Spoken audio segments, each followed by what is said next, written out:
Tennessee. You can also pick us up on TuneIn Radio by location search for Memphis. And I think if you scroll down to about the third or fourth page, you'll see WMQM listed. Also catch us on Ustream, streaming live from Ustream currently. All right. First, we want to give a special shout out to Brother Wallace Red. And I want to say thank you because it's certainly an honor and a privilege to be a guest moderator here for today's show. And so what we're going to start off here first with is our announcements with Brother Lonnie Simmons. Go down to your Cleveland Street Flea Market and visit Coldwater at 901-614-5071 for your $12 haircuts. Also, Shirley for your sewing needs, buttons and hems. And also go check out Lois Lomax for your African jewelry, dresses, oils, and soaps. All right, thanks for those announcements, Brother Lonnie. And Brother Baruti, did you want to start us off with our disclaimer? We thank you for listening in on this fabulous Sunday morning. And we'd like to thank our audience for participating. Call in. Your call is very important to us. We want to know what you think. We ask that you bring your children to the radio so they can hear what we say today. Because as the book says, old men for counsel, young men for war. And we know in your house there are warriors that are waiting and for direction, waiting for leadership. We want them to come to the radio so they can hear what we have to say. And call and ask your nieces, nephews, cousins, your grandchildren to come to the radio so we can hear what you have to say. Today, if you feel that this may be a little bit too much for you, then you can go ahead and take your blue pill and go to sleep. Get those red pills that you refuse to take and give it to your children and grandchildren so we can be ready for war. Revolution is on the horizon, and they have to be here to fight it. That's right. Absolutely well said, Brother Baruti. And yes, today is definitely going to be a great show. I'm looking forward to the comments and the conversation. If any of our listeners want to call in, you can call 901-327-2500. Once again, that's 901-327-2500. So go ahead and call in. Next week, we will have the brother Wallace Red back here on the Love Power Show, and we're going to be looking forward to interviewing Dr. Umar Johnson about his upcoming event here in Memphis next month in May. I wasn't able to get the date of that. Does anybody know the date of when Dr. Umar will be here in Memphis? Any of the callers out there that know the date and the time or any specifics, please feel free to call in. Okay, so we're just going to go ahead and dive into the subject matter today. And the subject that I chose to deal with here today have to do with social movements. So this is going to kind of be a social movement 101 here. So yes, I do want to encourage you to invite all your friends, family, especially the youth, to come listen to today's show. Maybe, post this, share us on Facebook. We want you to listen in and get a dose of this love power. Now today here in America, specifically in a time of social dissatisfaction and injustice, there are many groups of people and organizations that participate in the process that we refer to as social change. So what is social change? And how does social change occur? That's where we're going to start off our discussion here with definitions. So first I want to go around the panel and talk about this idea of social change and what it means to you and why it's necessary. We're going to go, well, let me first introduce our panelists here today. To my left, we have Brother Omar Baruti. To his left, we have Brother Lonnie Simmons. We got our man Tatum on the panel today, Brother Talut El-Amin, and also Sister Angelica Brown with Black Lives Matter. Then we're going to go ahead and dive into these definitions, y'all. First, we're going to talk about social change. So, Brother Baruti, can you expound on this concept of social change for us? You know, we've been having social change since they've had men and women on the earth. In America, social change has come very slow for black people in America. And a lot of it is negative social change. Some of it is illusionary social change. And social change is things that we want to do in the society that will improve the lot of the humans in that society. Some of it has been positive for us in the past 100 years. Much of it has been illusionary for us because we think we have social change. We think we have a lot in this society. And we found out later on, nothing's changed really. It's the same thing. All right. Thank you, Brother Baruti. Brother Lonnie, anything to add on the idea of social change? I believe it's, like you said, it's an idea, and it's nothing new. Like you said, it's always opposing forces, whether you have a dominant force imposing these cultures or any ideas on subgroups. And it's always been a battle to overcome, like the brother has said, whether positive or negative. And sometimes our change, especially here in as African Americans, our change, our social changes is brought due to what's been done to us and our ancestors. So it's just an idea of changing what has already been established. All right, thank you, Brother Lonnie. Here, I heard you say something about social change being an idea. If you could have Brother Tatum go ahead and read those definitions of, and I know I always start off with definitions because we don't want anybody out there to misunderstand what the topic is, and so a lot of times people think you're wasting time when you're going over definitions. But I want Brother Tatum to read those 7 definitions for the word idea. All right. The first one is any conception existing in the mind as a result of mental understanding, awareness, or activity. Number 2, a thought, conception, or notion. Number 3, an impression. He gave me a general idea of how he plans to run the department. Number 4, an opinion, view, or belief. Number 5, the plan of action and intention. Number 6, a groundless supposition, fantasy. And number 7, a philosophy. All right, thank you, Brother Tatum. Within that definition, because I want it to be purposeful with that definition, can you see or do you realize anything within that definition that makes that word relative to the topic here today of social movements?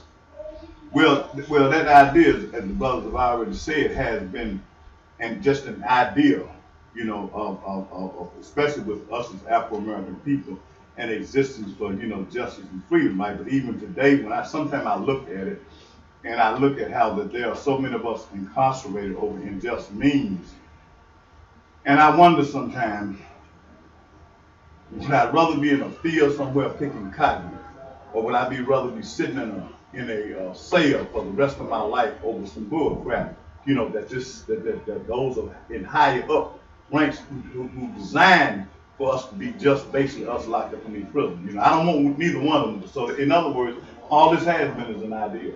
There's no social change. All right. Well, what I have here is I think we just got some information on the Dr. Umar event in the month of May. We're going to let Miss Angelica give the announcement. All right, we'll come back to that in just a moment. There, Brother Tatum, Brother Talud El-Amin, I have this question for you. Why is it necessary for there to be a discussion on the topic of social movements amongst those classified as Black or African American? Primarily because it has never occurred. We're speaking, when you say social change, I don't think any of us can reflect on the fact when things were better or worse. Okay, I think the problem is for us is that as we reflect, we tend to believe, as one of the definitions says, we tend to believe there was once a better time. Okay? But for us, as black people in America, we've never had a good time in America. So what we really are working on is social evolution. Okay? Social change, meaning from something to something. But if you've never had anything, you have to perceive an evolution that's taking place. We're continuing what our ancestors started centuries ago. Okay, and so with that, um, and with that idea in itself, we have to craft new ideas and strategy and concepts to move ourselves forward for the benefit of our ascendants. All right, thank you, brother. And Quite welcome, sir. all right, I think we got that announcement ready for the Dr. Umar Johnson event next month. So Dr. Umar Johnson will be here on May 14th from 4 p.m. to 7 p.m. Doors open at 2 p.m. at the New Chicago CDC. The address is 1036 Firestone Avenue, Memphis, Tennessee, 38107. And then again, he will be here on May the 14th from 4 p.m. to 7 p.m. All right, thank you for that announcement. And we're gonna keep it there with you, Miss Angelica. In your opinion, is an idea, and just using this idea in the context of the topic here, social movement, but is an idea, is it mere fantasizing, or is an idea powerful? Why not? I like to be on the optimistic side about this, as what he was saying, brother. Yes. As you were saying, social evolution. That's true. We need to start to make a social change. We need to start educating our people, building, establishing discipline and integrity in our black people, because the black community is Black America. So by doing that, we need to educate them, have black people running for more political offices, and I think we did. I think as black people we have come far, but we still have a long ways to go, because there are some opportunities for us to gain leadership roles in this day of time. So we have come far. It's not like we're all in prison or in some form of fashion slavery mentality, so to speak. We have barriers. We have opportunities where we can move up and grow in the society, although we still under constricted white supremacy. Sure. I mean, social change is not going to come overnight like anything else, but it can happen if we, educate our people and educate the misinformed. Right. Thank you for laying that out. And I'd like to challenge the panelists. We may be in dire situations here today in 2016 here in America. Some view that dire situation a little more dire than others. But I want to challenge everybody on the panelists as we go through this show here. I want them to take a moment to remember and recall a black or an African movement that has successfully, positively affected the lives of Africans here, either here in America or abroad. So while you're thinking about that, here's some other questions that you can think about. What was this particular movement's goal? What tactics did they employ to accomplish their goals? And were the results positive or negative? Because I appreciate the opinion and the idea expressed, but the idea that we haven't had any successful movements to this date, I'm not sure if I agree with that. So if that's your stance, if you can expound on that, Brother Tyloo, what do you mean by that? Like, do you really believe that to this date that we haven't had any successful movements within the black community that have benefited our lives, or do you think that everything that we've tried has just been null and void? Well, what I'm saying is this: that case in history. Look at our present life today, as it is right now. Okay. And we all have to come to that realization. We have to accept whether or not if we have succeeded or if we have failed. Okay, now, if we have failed, there's nothing wrong with it. Get it together. You know, work it out. It's like you fail a test, you go right back, even if you have to fail a test a dozen times until you pass it, then you pass the test. But if we actually believe that we are successful, we have actually achieved what our ancestors envisioned for us, then I think we need to look again. We need to check ourselves out. Okay? See, but if we talk about intermediary change, you know, from being able to drink in the white people's fountain or use the white people's bathroom, and now we can. Being able to go into the white people restaurant and knock the back door, and now we can. Okay? Being able to buy a new car today versus not being able to buy one 20 years ago, 30 years ago. Okay? If we want to call that progress, then so be it. I don't see it. Okay? I don't see it.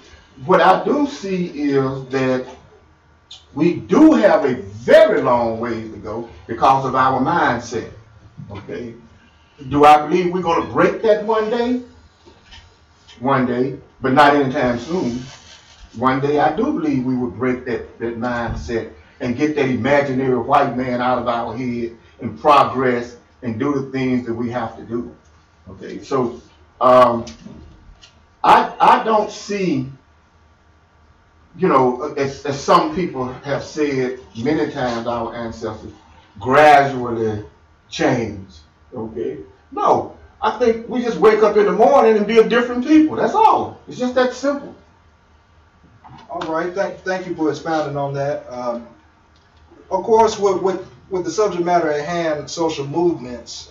When I think of the word movement, I'm thinking of something that is in a state of in a state of action, you know. And so, what I want to do now here is I brought up the word power, because you can't have a social movement.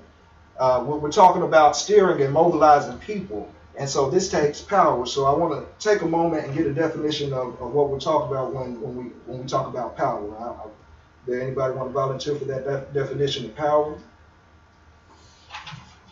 Yes. we don't need it a downtime. Right. Go ahead. Power. Oh, my sister has it. Go ahead. Power. Power is a noun, and it says power is the ability to do or act, capability of doing or accomplishing something.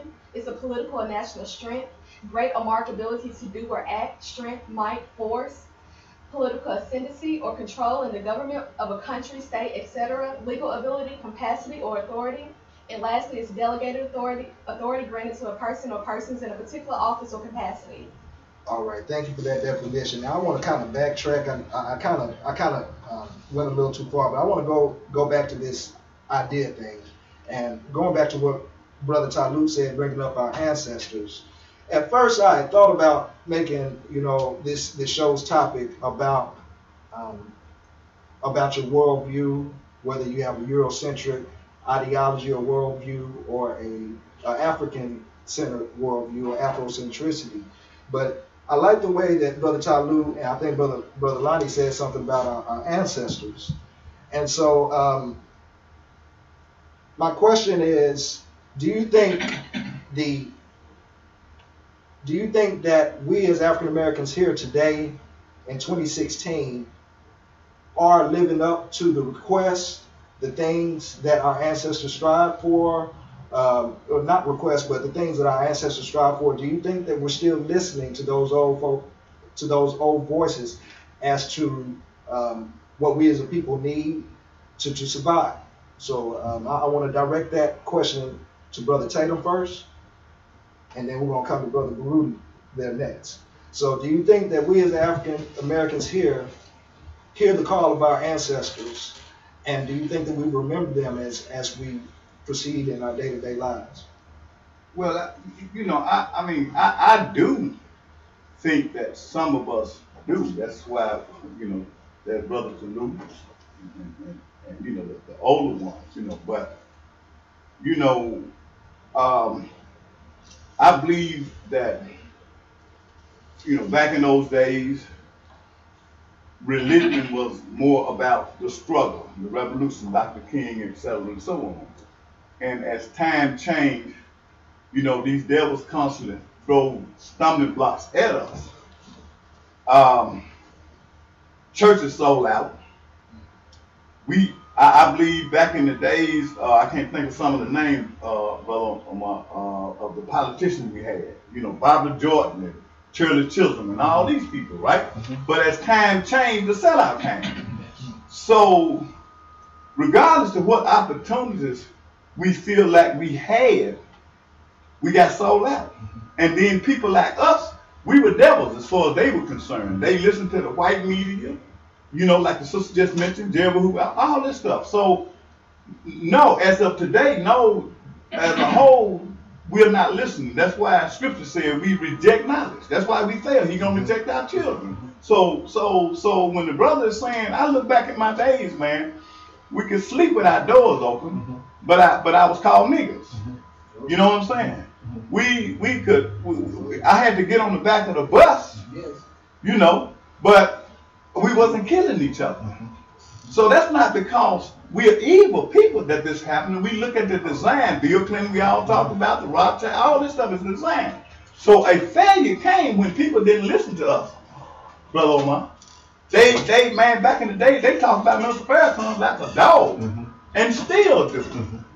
Honorable Elijah Muhammad, and so on. They did Dr. King like that. So no, we have failed, and God sees that, and He said that my prophets will be pushed aside, the messengers will be. So we pushed aside.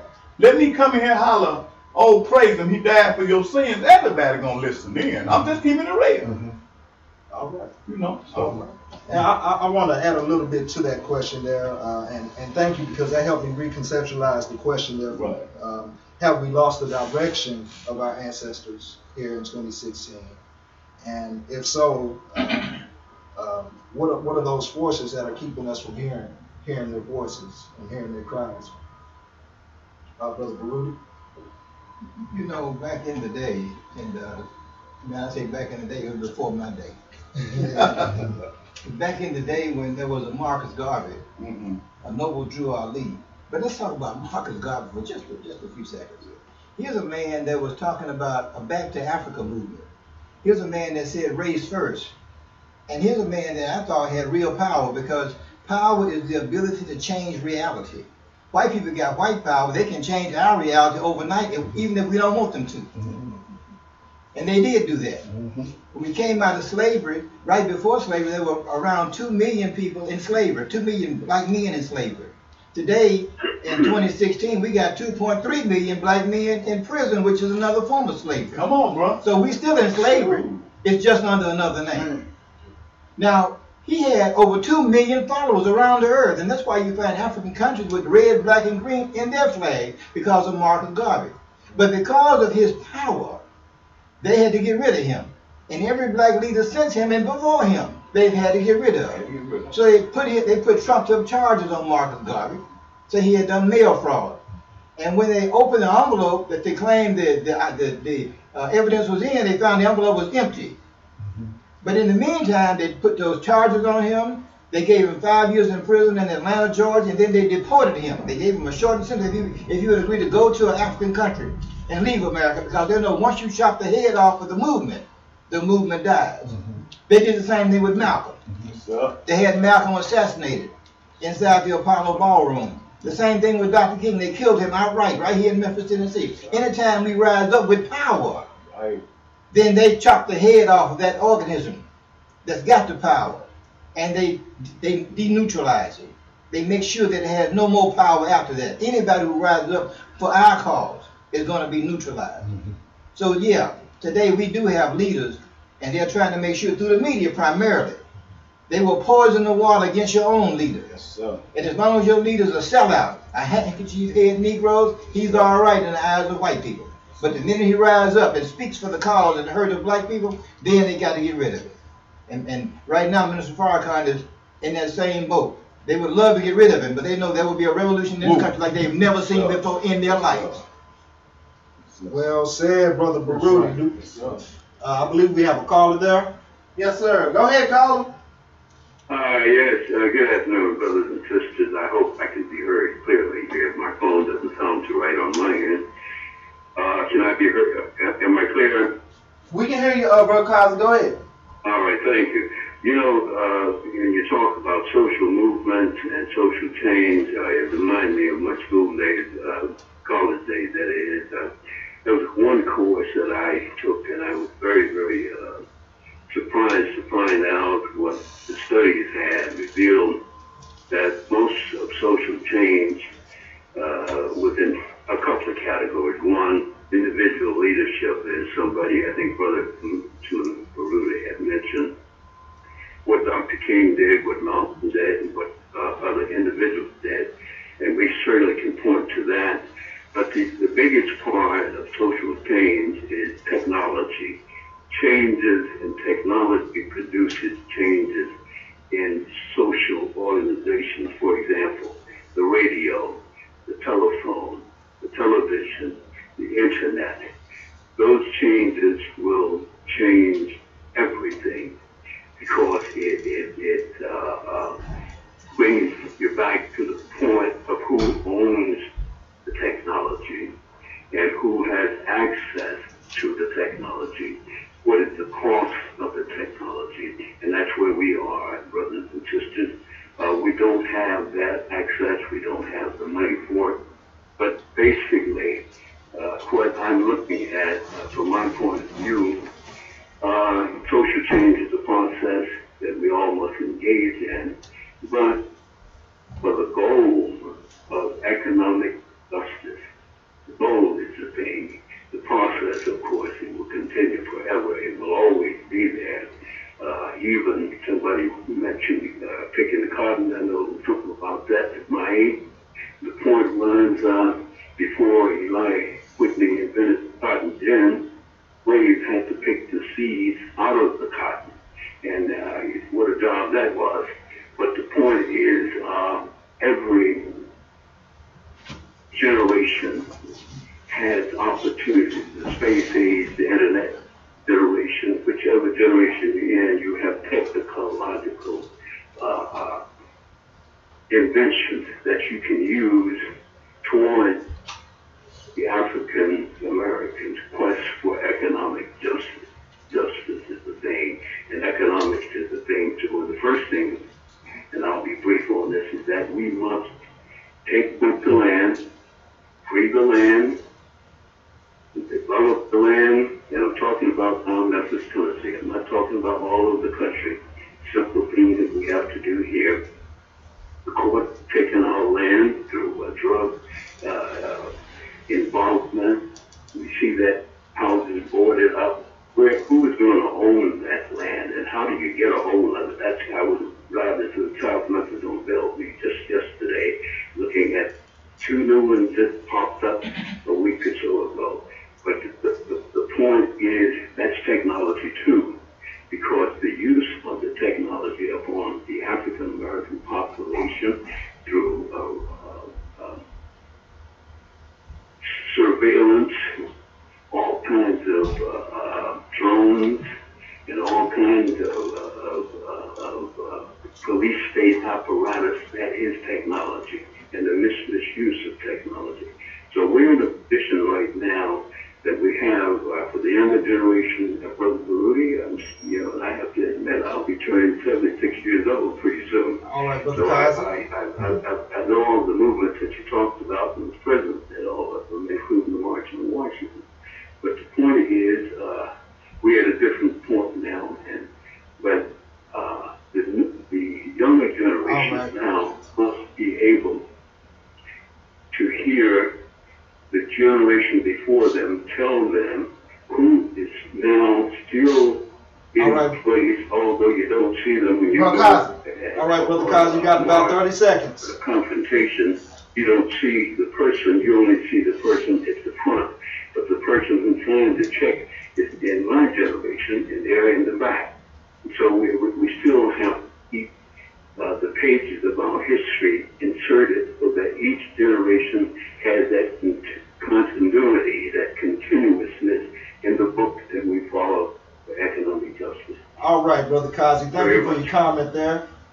All right, thank you. He said some really important things there, because when we're talking about social movements, we can't just limit it to one scope, because our situation is so neat. We have to look at economics.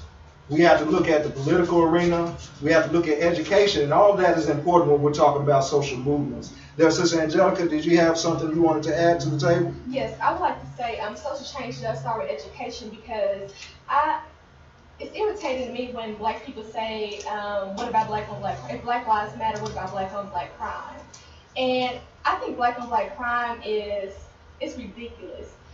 And I say that because you find it okay for white people to murder black people just because black people murder black people? You think that's okay to say black on black crime is an excuse, and you want to use all lives matter as an excuse for white people to murder us? And I just think, we have there's crime in different races. There's not just black on black crime. There's white on white crime, Mexican on Mexican crime. There's all types of crime. But when you use that as an excuse to say that our lives doesn't matter, or you question our lives, then something's wrong. And we need to, dismantle that.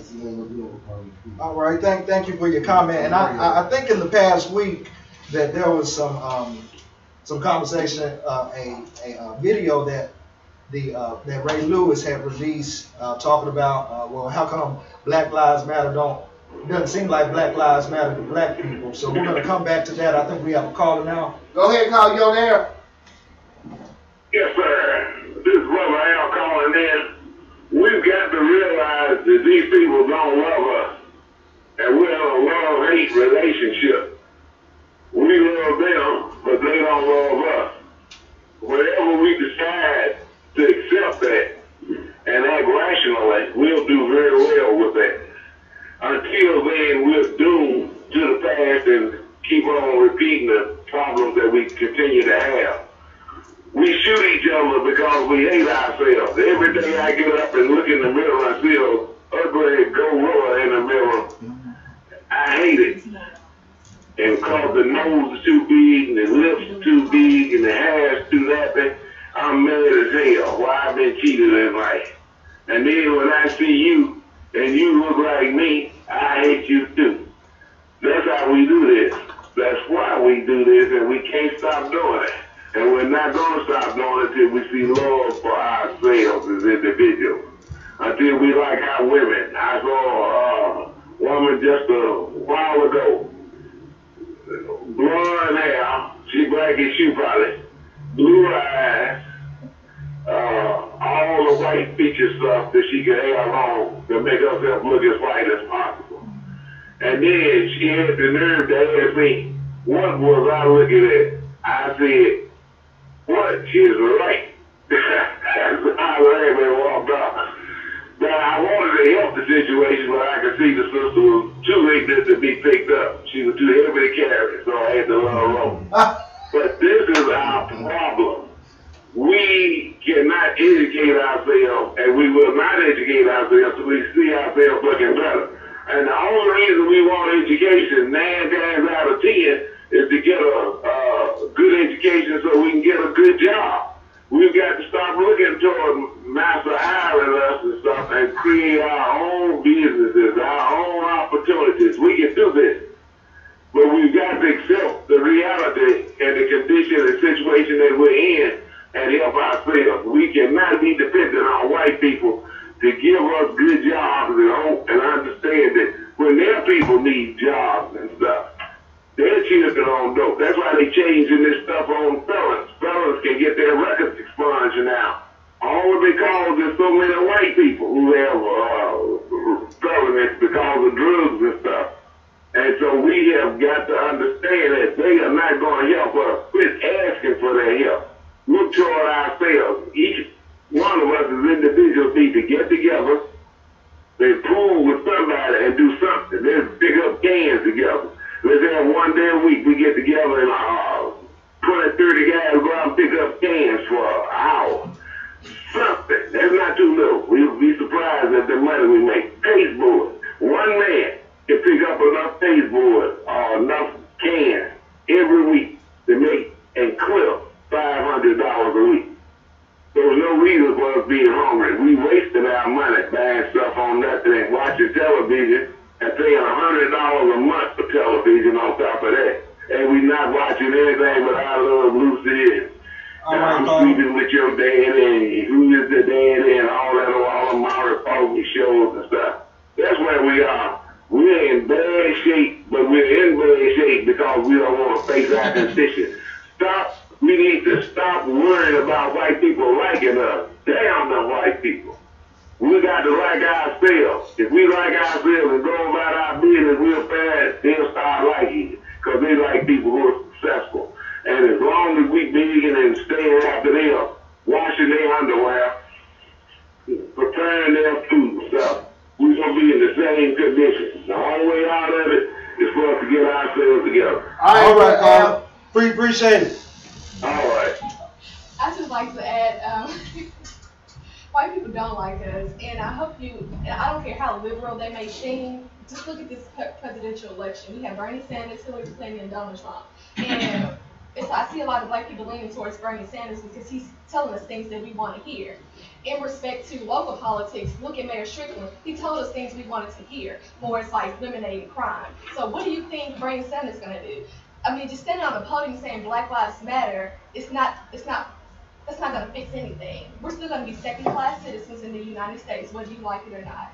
And I think a lot of black people have fallen into this respectability politics trap, whereas they can dress white, talk white, do everything white to make them feel accepted when they're not accepting themselves. Right. And we need to dismantle that. Yeah, that's a great comment. Thank you for that. Yeah, I had a question for you, Brother Lonnie, or did you have something you wanted to go ahead and add to that?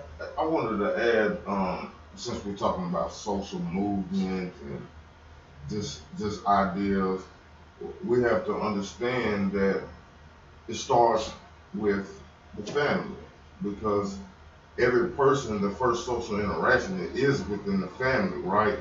The difference between blacks or African Americans and other nations is, since we've been kidnapped and brought to this country, we haven't had the power over our families, right? The women, they separate the men from the women and vice versa. But they use that power to control our ideals. So, for instance, if you don't have a strong family, how can they listen to their ancestors' voices on what movement or what direction you should take? Slaves never had the opportunity to form a successful family. We were never able to educate our family on, basically what our agenda should be as a family. It's always me, and by separating the families like that, our black leaders, our males being incarcerated, who's gonna train the future males on the road that they should take?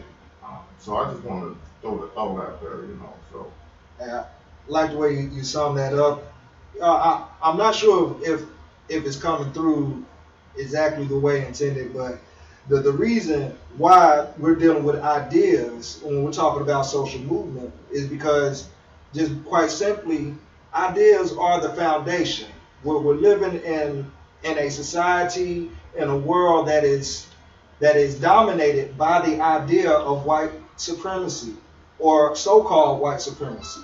So these are some of the ideas that we must contest as a people when we realize our situation and want to start these social movements to change our situation for the better. I think we have a caller, Alan. Go ahead, Alan. How you doing, guys? I was listening to the show. I was looking at PBS, Jackie Robinson, Michelle Robinson Obama. What is their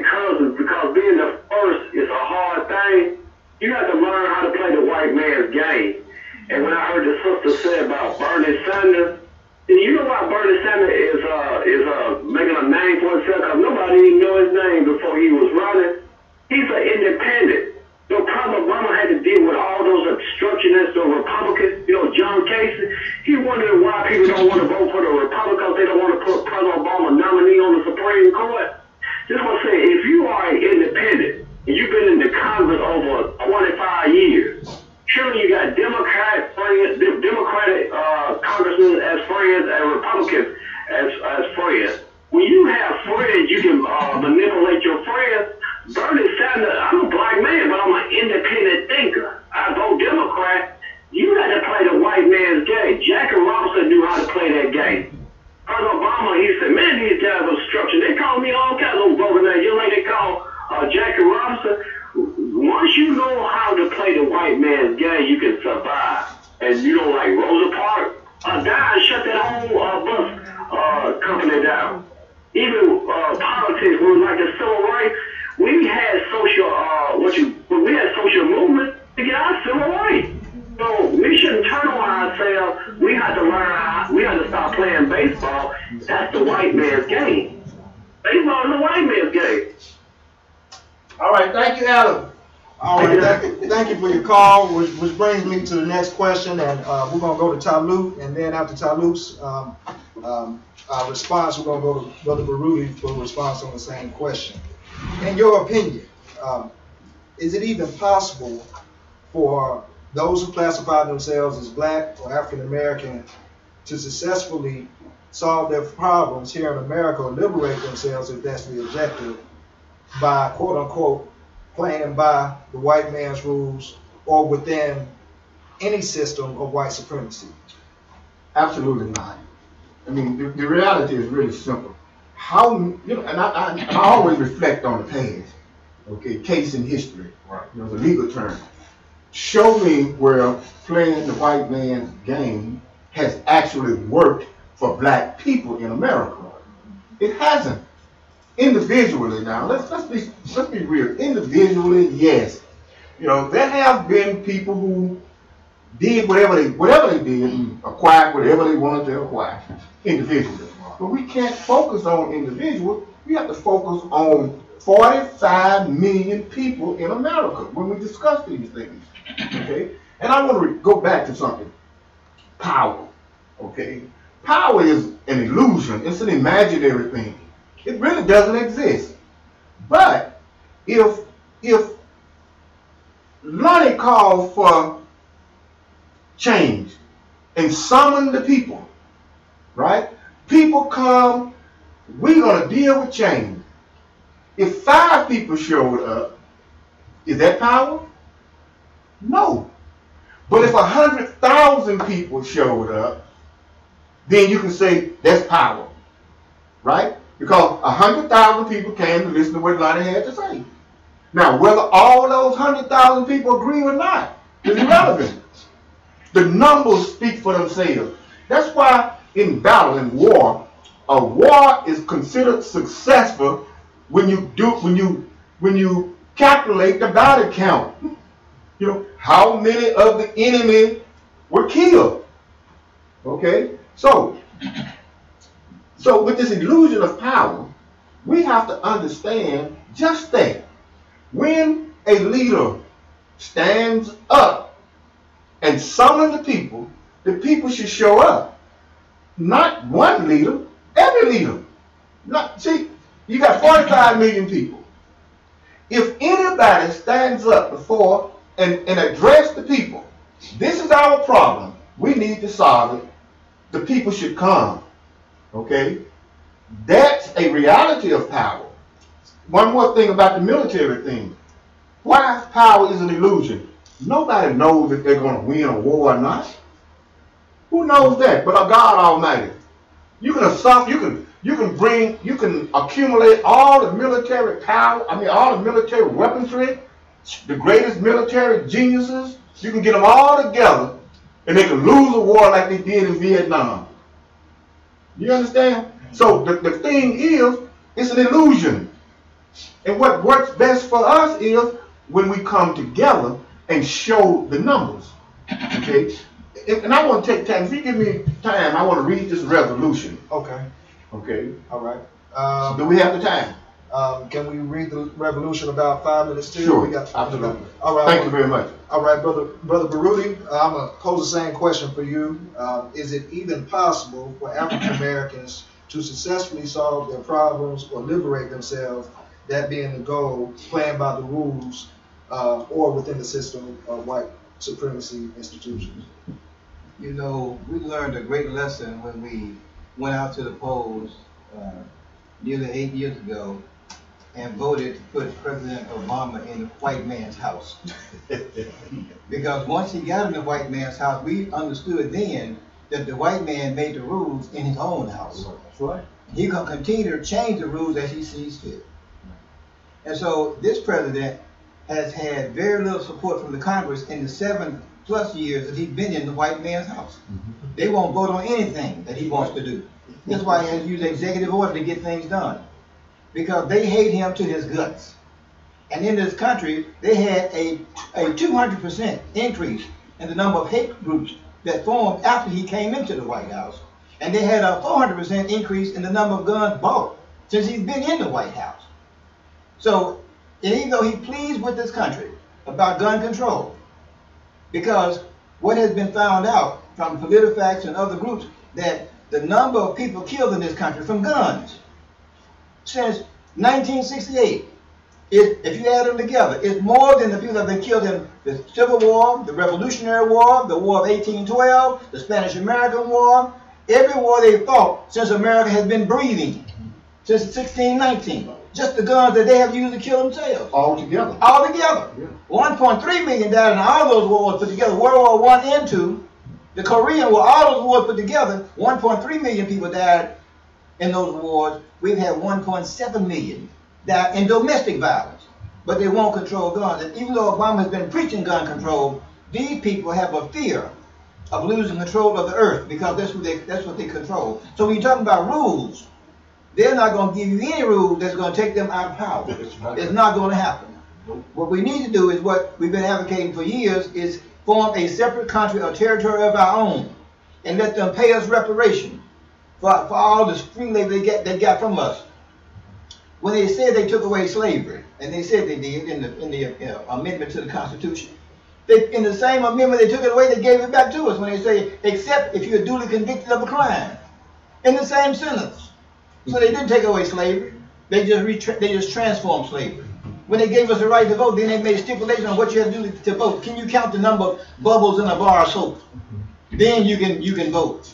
Some of the people that were making us go through that gyration couldn't count the number of bubbles in a bar of soap either. Couldn't even read the instructions on how to count a number in a bar of soap. Can you count the number of gumballs in a gumball machine? All those ridiculous things that deny us the right to vote, even after you gave it to us. Poll tax, all this mess. You make the rule, then you change the rules so that we never get power. Under that system, we will never be in power, and the only thing we can do is exit your system and create a system of our own in a free territory of our own. You will never win in the white man's system. Even with Donald Trump about to go to the White House to run for the Republican Party, they're about to change the rules right before he gets into that door. So look, that's reality. We got to understand the white man is who he is. He will be there till he leaves the earth. All right, thank you. Y'all handled that question quite eloquently. There, Brother Tatum, did you have something to add there? Yeah. You know, all in a nutshell, Brother Baruch just really said it, man. You know, that's their power. You know, and another thing that I'm looking at is when we talk about our social evolution and social movement, right? And I agree with the brother. You know, that we have to come through this social evolution, but we have to become educated. I mean, really educated, right? Rather than just dealing with this thing on a small basis, right? Allow people to really become aware of what we're dealing with, what we're up against. And once we realize what we're really up against, then we can become those separatists and realize we got to get our own, right? I just want to real quickly just mention a few things when we talk about Bill Clinton, right? That's just him. And there's many more beside him, right? For those people who don't believe in his drug cartel stuff and this and that, right? These are just a few people I'm gonna mention that came up dead or missing, right? One of them was Danny Casolo, who investigated Clinton's involvement in stock fraud, who was found dead in West Virginia. A lawyer from Washington, Paul Winter, who had made an appointment with Caloto's former attorney, was found dead in his apartment. Prosecutor Charles Black wanted more money from Governor Clinton to be able to continue the investigation. I'm trying to read fast. Regarding drug smuggling on Mena Airport, which was in Little Rock, right? He got no money, but Black's mother was killed. The director of Clinton's finance campaign committee, Ed Wilker, was shot with a handgun, and there are several more. Right. I'm gonna stop right there, right? So this is not a coincidence, man. These people get, well, not only is there Bill Clinton, Ron Brown, right, him, yes. all these drug smugglers, all these people involved with Clinton, right? Someone wanted to bring out and bust him, get him busted, right? Well, then there's other higher people, there's other people, George Bush Sr., Jr., and starting at the top, what's his name, Rothschild, all these people. This is what we have to really have to be up against, right? And as you said, it needs a leader to come up, right, and open up the truth. I was on Dr. Richmond broadcast today, and I mentioned a brother that showed me in Ronald Wilson Reagan in Revelation 13 chapter, right? And I was able to read that and began to see Richard Nixon and some other people. Then I mentioned Brother Brutus when he mentioned about the pale horse. I read the whole 6th chapter. God showed me other things, So I'm just saying in a nutshell, realize what we up against, which is no problem now, because we got God on our side, but we can't play with it, Thank you, Brother Tatum. And as you bring up leadership, we want to let the listening audience know the Love Power Show is planning a youth leadership conference with some of the panelists here participating. So stay tuned for that. We're going to go to Brother Talib El-Amin for his resolution. Thank you very much. And I would like to ask the audience to be patient. It's only going to take a minute or so to read this resolution. But the purpose of the resolution come about as a result of the Commission Against Senseless Killings annual meeting and a call for men to take responsibility for our community and take responsibility for our women and children. So be patient, and I'll run through it very quickly. The resolution, it says, whereas since 1993, Commission Against Senseless Killing Incorporation has provided a valuable service to Memphis, Tennessee. And whereas CAS dedicated the E.H. Crump Park as Victim of Violent Crimes Park with the planting of 2 trees and placing of a monument. And whereas CAS has helped tens of thousands of victims of violent crimes by conducting memorial services, advocating truth in sentencing, advocating victims' rights, appearing at parole hearings both against and for early release, conducting debates on domestic violence, taking surveys to determine the effect of violence on children, creating a 24-hour vigil against fear, and establishing Community Family Day.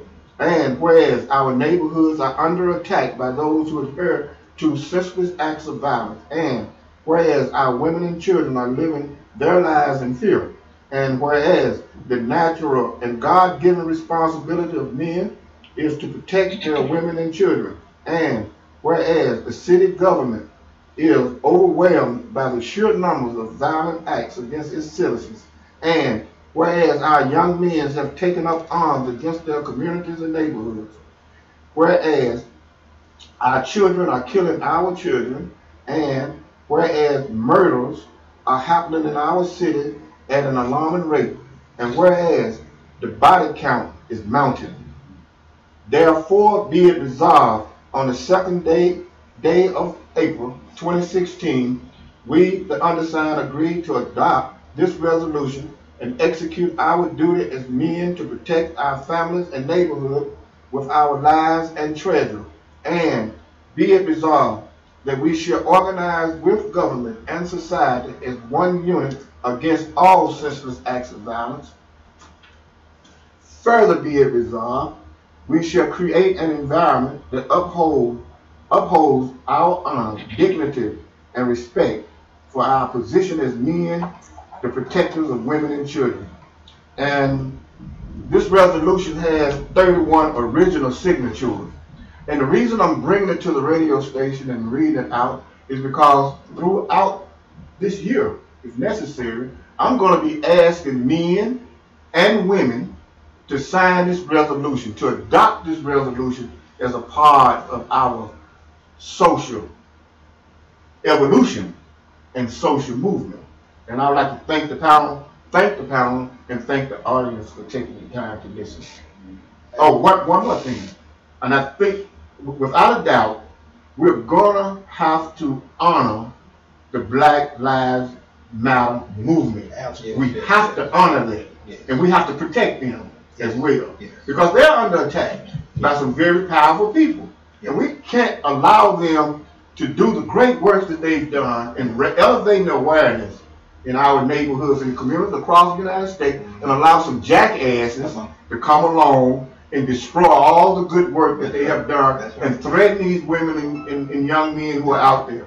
As senior men, we got to put our lives online along with our treasure throughout the society. Absolutely. Thank you, brother Talud El-Amin. We're coming to the end of another good episode of the Love Power Show. And today's topic, if you've been tuning in, we've been talking about social movements.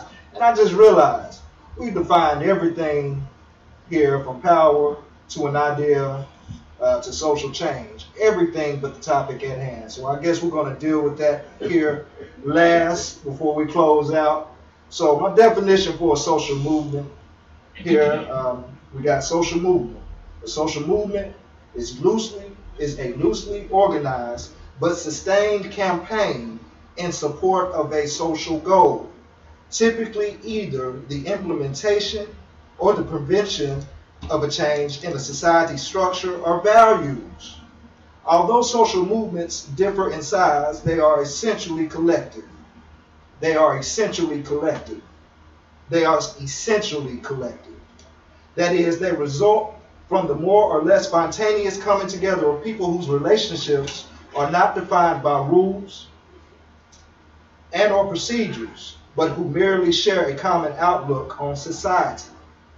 Collective behavior in crowds, panics, and elementary forms are brief durations or episodic and are guided largely by impulse. When short-lived impulses give way to long-term aims, and when sustained association takes the place of situational groupings of people, the result is a social movement. Anybody have anything to close out here? Yes. I would like to close out with reminding the panelists and the general public that on May 2nd of this year, 11 o'clock a.m., which is a Saturday, at the Victims of Violent Crimes Park, also known as E.H. Crump Park, we are having, the Commission Against Senseless Killing will have another gathering. And we would like for you to come out and sign the resolution. Thank you, Brother Talud El-Amin. Once again, we want to thank all our listeners out there. I want to send a special thanks out to Brother Wallace Red for this opportunity once again this Sunday. Love Power, y'all, every Sunday, 2 p.m.